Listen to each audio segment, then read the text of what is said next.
Maheshtala Natunhat green পার্কে অবস্থিত বন্দ্যোপাধ্যায় কুটিরের মা কৃপাময়ী একজটা তারামা ও গুরু বামদেব বাবাকে প্রণাম জানিয়ে আজকের এপিসোডে আমরা সরাসরি গুরুজির কাছে চলে যাচ্ছি।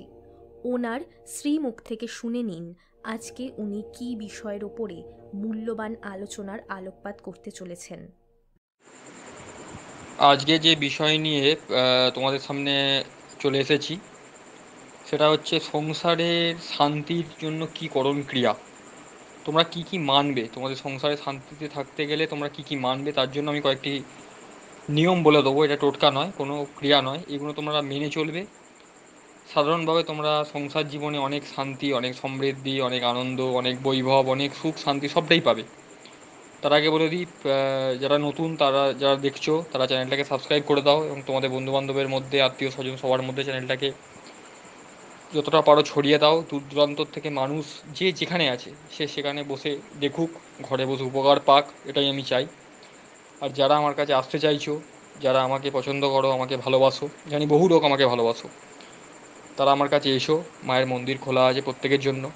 আমি কাউকে তো নির্দিষ্ট করে বলতে পারি না যে আমার কাছে এসো, তার কারণ সে সময় আমার নেই আর সে মনোবৃত্তিও আমার নেই। যাদের দরকার, মনে করছে সমস্যা সত্যি জটিল আছে, কঠিন আছে, সহজে সমাধান হচ্ছে না, তারা এসো আমার কাছে। একটিবার এসো, সমস্যার সমাধানের পথ আমি নিশ্চয়ই তোমাদের দেখিয়ে দেবো। আর এছাড়াও যারা এখনও মাতৃমন্ত্রে দীক্ষা গ্রহণ করনি, বয়স অনেক হয়ে যাচ্ছে, তাদের জন্য আমি দীক্ষামন্ত্রের ব্যবস্থা করে দিই। তারাও আমার কাছে এসো। সকলকে সুস্বাগতম। এবং প্রত্যেকে দেখো, চ্যানেলটা ভালো করে সাবস্ক্রাইব করে চ্যানেলটা দেখো, অনেক কিছু জানতে পারবে তোমরা ঘরে বসে। আজকে যে ক্রিয়াগুলো আমি বলছি বা যে নিয়মগুলো বলছি তোমরা একটু মেনে চলো। অনেক সংসারের সাংসারিক সদস্যদের মধ্যে আর্থিক জায়গাটা অনেক ভালো থাকলেও কিন্তু দেখা যায় মানসিক অশান্তি বলো, সেই মানসিক অশান্তিতে তারা বিভিন্ন রকমভাবে ভোগে। ঠিকমতো রাত্রিবেলা ঘুম হয় না।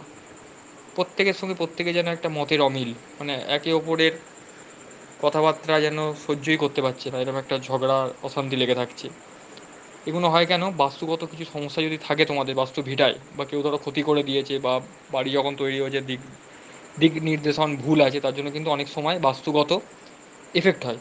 তার জন্য প্রত্যেক দিন তোমাদের কিন্তু শিব পুজো করতে হবে। কিন্তু সবাই এটা তোমরা মোটামুটি জানো, বাড়িতে শিব পুজো সবাই করো, বাড়িতে শিবলিঙ্গ সবার আছে, শিব পুজোটা নিয়ম করে করো। আর শিব পুজোয় প্রথমেই তোমরা কী করবে, কাঁচা দুধ, যেটা গরুর দুধ, যেমন তোমরা যদি কালেকশন করতে পারো সব থেকে বেটার, না হলে প্যাকেটের দুধ নেবে। সেই দুধের সঙ্গে অল্প পরিমাণে চিনি গুঁড়ো, ভালো করে চিনিটাকে গুঁড়ো করে মিশিয়ে নেবে কালো অথবা সাদা পাথর বাটির ভেতর মধ্যে।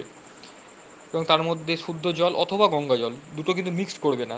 যদি পারো শুদ্ধ জল দেবে, যদি পারো গঙ্গা জল দেবে, দিয়ে শিবলিঙ্গকে অভিষেক করো। তার আগে শিবলিঙ্গকে একটু ঘি মধু মাখিয়ে নাও। পুজোর শেষে সেই যে জলটা থাকবে না, তোমরা কী করবে, বাস্তু ভিটার চারদিকে তোমাদের যতটা গণ্ডি আছে, জায়গা আছে, তার মধ্যে চারদিকে ছিটিয়ে দাও। এবং যারা যা ধরো ব্যবসা বাণিজ্য করছো, সেই ব্যবসার স্থানে তোমরা ছেটাতে পারো, তোমাদের ঘরের মধ্যে ছেটাতে পারো, আলমারিতে অর্থ যেখানে রাখছো সেখানে রাখবে। এতে অর্থনৈতিক জায়গাটাও তোমাদের কিন্তু স্ট্রং হবে। আর এটাতে তোমাদের কী দেখবে, বাড়ির মধ্যে যে একটা গরম পরিবেশ, অনেকে দেখবে বাড়ির মধ্যে ঢুকতে একটা গরম গরম ভাব থাকে, সেই জায়গাটাও কিন্তু অনেকটা কেটে যাবে। দ্বিতীয় হচ্ছে, তোমরা প্রথমেই তোমাদের যদি ধরো দেখা যাচ্ছে যে বাস্তুতে অনেক রকম সমস্যা হচ্ছে, তারা কি করবে, বাস্তু ভিটাটাকে ভালো করে পরীক্ষা করাও কোনো দক্ষ বাস্তু বিশেষজ্ঞকে দিয়ে। বাস্তু বিশারদ যারা আছে তাদেরকে দিয়ে করাও, কারণ বাস্তু যদি খারাপ থাকে অনেক ক্ষেত্রে কিন্তু বাস্তুর সমস্যা অনেক রকম তৈরি হয়। দ্বিতীয় হচ্ছে, বাড়িতে ক্যাকটাসের মতো কোনো কাঁটা জাতীয় গাছ তোমরা কিন্তু টবে হোক বা মাটিতে হোক পুঁতবে না, একদম ভুলেও রাখবে না। এবং সবসময় চেষ্টা করবে বাড়ির মধ্যে প্রত্যেক ঘরে যেন ঝুল যেন না জমে, ঘরের মধ্যে ধুলো নোংরা এগুলো তোমরা রাখার চেষ্টা করবে না। ঘরের পর্দা, ঘরের বিছনার চাদর, কুশনের ওয়্যার, এগুলো তোমরা কিন্তু পরিষ্কার করার চেষ্টা করবে। এবং যেখান দিয়ে ড্রেন আমাদের যাচ্ছে সেইগুলো কিন্তু সবসময় পরিষ্কার রাখবে, যাতে বুজে না যায়।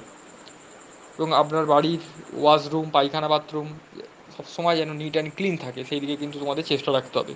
এবং প্রত্যেকে কেউ ছেঁড়া জামা কাপড় বস্ত্র তোমরা কেউ পরবে না, এটা মেনে চলতে হবে। এবং দেখবে ঘরে তোমাদের যে আসবাবপত্রগুলো আছে সেটা যেন দেয়ালের সঙ্গে ঠেকে না থাকে, সবসময় দেয়াল থেকে একটুখানি সরিয়ে রাখার চেষ্টা করবে। এই নিয়মগুলো একটু মেনে চলো, আশা করি মা তারার কৃপায় তোমরা অনেকটা সুখে শান্তিতে থাকবে। এবং যাদের ধরো সমস্যা অনেক বড়, সমাধান করতে পারছো না, কিছুতেই ক্রিয়া করেও হচ্ছে না, তারা কিন্তু দক্ষ কোনো তান্ত্রিক তন্ত্র সাধকের কাছে তোমরা যাও, কোনো বাস্তু বিশারদের কাছে তোমরা যাও, তাদের কাছে গিয়ে সমস্যাটা বলো, তোমাদের সমস্যার সমাধান কিন্তু হয়ে যাবে। আর আবারও বললাম, সবাই ভালো থেকো, সুস্থ থেকো, সকলকে ভালোবেসে সকলের সঙ্গে হাতে হাত রেখে চলো, এটাই তোমাদের কাছে জানানো। চ্যানেলটাকে সাবস্ক্রাইব করো, আবারও বলছি, দূর দূরান্ত থেকে প্রসার করে দাও, যাতে লোকে ঘরে বসে উপকৃত পাক, এটাই আমার ধ্যান ধারণা, আমার লক্ষ্য। এবং যারা আসতে চাইছো তারা এসো, সাদরে আমার কাছে এসো, নির্দ্বিধায় আমার কাছে এসো। আমার মাতৃমন্দিরে ঘরোয়া পরিবেশে আমি সমস্যার সমাধানের পথ দেখাই। জয় মা তারা, জয় গুরু বামদেব। প্রতি শুক্রবার বেলা 11টায় নিয়মিতভাবে চলে আসবে আপনাদের প্রিয় ইউটিউব চ্যানেলে তন্ত্রকথায়। নিত্য নতুন বিষয়ের উপর আলোচনার প্রত্যেকে দেখতে ভুলবেন না ও চ্যানেলের পাশে সমবেত হয়ে সকলে থাকুন। এই চ্যানেল আমার আপনার সবার জন্য। জয় মা তারা, জয় গুরু বামদেব।